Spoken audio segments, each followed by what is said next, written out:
You're gambling with the lives of millions of people. You're gambling with World War III. You're gambling with World War III.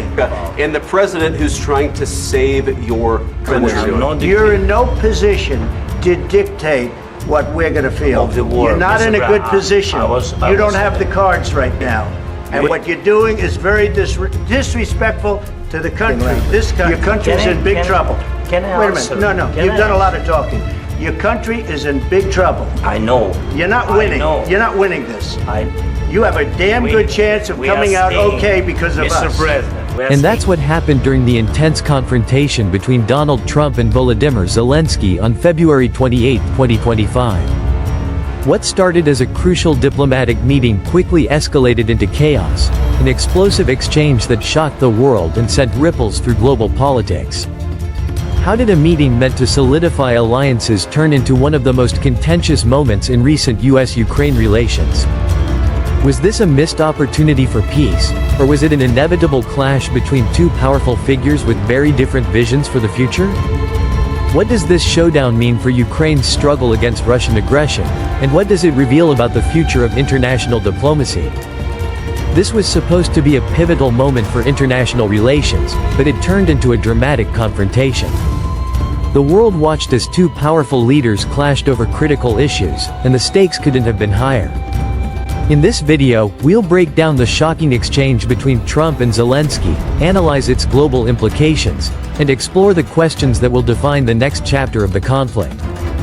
Ukrainian President Volodymyr Zelenskyy arrived in Washington, D.C., with high hopes for securing a deal that would provide vital minerals and reinforce U.S. military support for his embattled nation. Ukraine, still under siege from Russia's aggression, was in desperate need of allies, and Zelenskyy's trip to the U.S. was meant to solidify that relationship. However, what he walked into was far from a cordial diplomatic exchange. It was more of a political ambush. Sitting across from him was U.S. President Donald Trump, flanked by his Vice President, J.D. Vance, both seemingly prepared to make their position known, no holds barred. The tension in the room was palpable, and you could almost feel the weight of the moment as the cameras rolled and the world tuned in. Trump didn't waste time, immediately making his presence known with his trademark brashness and directness. The meeting, which was supposed to be about finding common ground, took a sharp turn toward confrontation. Trump immediately launched into his familiar mode of attack. "You've been given $350 billion in military aid. Do you think that's not enough?" he asked, his voice rising in intensity. You're gambling with the lives of millions of people. You're gambling with World War III. You're gambling with World War III. And what you're doing is very disrespectful to the country, this country, that's backed you far more than a lot of people said they should have. Your country's in big trouble. Wait a minute. No. You've done a lot of talking. Your country is in big trouble. I know. You're not winning. You're not winning this. You have a damn good chance of coming out okay because of us. Mr. President, we are staying in our country, staying strong from the very beginning of the war. We've been alone, and we are thankful. I said thanks. You haven't been alone. In this cabinet. You haven't been alone. In this cabinet. We gave you, through this stupid president, $350 billion. You voted we gave for you your military equipment, and you men are brave, but they had to use our military. What about if you didn't have our military equipment, if you didn't have our military equipment, this war would have been over in 2 weeks. In 3 days, I heard it from Putin. In 3 days. Zelenskyy, despite the mounting pressure, remained calm and resolute. "Mr. President, we are fighting for our survival. Russia is the aggressor in this war, and we cannot back down," but Trump wasn't having it. "You're forcing conscripts to the front lines. Your army is collapsing, and instead of trying to negotiate peace, you're here, demanding more support. Do you even have a plan?" Zelenskyy's frustration was evident, but he held his ground. "Have you even been to Ukraine? Do you truly understand what we're dealing with on the ground? Do you know the daily horrors we face?" At that point, J.D. Vance, the vice president, jumped in with his own sharp words. "I've seen the reports, Zelenskyy. I've seen the footage of your people fighting, and I've heard the complaints. You bring journalists on propaganda tours, all the while demanding more and more aid. What was initially a diplomatic discussion over military aid and resources had quickly devolved into a battle of personal accusations and finger-pointing. The stakes, which were already high, were now at an all-time breaking point. Then, the meeting reached a dramatic climax. Trump, never one to shy away from confrontation, leaned in and gave his stark ultimatum. You don't have the cards right now. Either make a deal, or we're out. Zelenskyy, taken aback by the bluntness of the statement, responded, "We need security guarantees.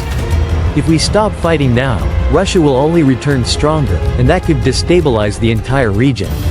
We cannot afford to lose momentum."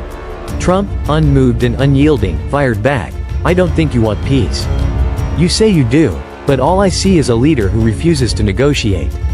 If you're so committed to fighting, then do it without US help." The tension in the room was unbearable. Zelenskyy, struggling to maintain his composure, knew the reality. Without US support, Ukraine's future was uncertain. With that, Trump made it clear that the meeting was over. The press conference was abruptly cancelled, and the planned working lunch with the Ukrainian delegation was also called off. Zelenskyy left the White House, not with a deal, but with a deeper sense of uncertainty about his nation's future. The world wasted no time reacting. European leaders quickly issued statements reaffirming their unwavering support for Ukraine. They condemned the US administration's stance, viewing it as a betrayal of the values that the West had espoused for years. For Ukraine, it was a slap in the face. Leaders from NATO countries voiced their concerns that the US was losing its resolve, and the implications were far-reaching. Meanwhile, the Kremlin saw the fallout as an opportunity. Russia's leadership celebrated the rift between the US and Ukraine, calling it a sign of Ukraine's failing strategy, and a sign that the West's commitment to the Ukrainian cause was faltering. Putin's officials quickly took to social media to mock Zelenskyy's failed attempt to secure a deal, further highlighting the growing divide in global politics. In a statement to reporters later, Zelenskyy remained resolute. "This was not a productive discussion. We remain committed to defending our nation, with or without US support. We will fight for our future." Trump, undeterred by the international criticism, told reporters before boarding his plane back to Mar-a-Lago, "He's looking for something I'm not looking for. Either we end this, or he fights it out alone. Ukraine needs to take responsibility for its own future." What was meant to be a diplomatic visit to secure critical support for Ukraine had instead become a moment that deepened the divide between two leaders and left the world questioning the future of US-Ukraine relations. For Zelenskyy, the trip to Washington was a reminder of the fragile nature of international alliances and the high stakes of the ongoing conflict in Eastern Europe. As the dust settled, the question remained: where does Ukraine go from here? Will the West continue to stand by their side, or will Ukraine be left to face the might of Russia alone? So, what does this shocking confrontation mean for the future of US-Ukraine relations? Will Zelenskyy's leadership be enough to continue the fight without US support? Is this the beginning of a new chapter in global diplomacy where the US becomes more isolated in its stance? How will the international community respond to this growing rift? Can Ukraine still rely on NATO's support, or will other countries step in to fill the void left by the US? And perhaps most importantly, what will the consequences of this breakdown mean for the future of global peace and security? What do you think? Leave your thoughts in the comments below. If you enjoyed this video and don't want to miss the next ones, don't forget to like, subscribe, and click the notification bell. Thanks for watching.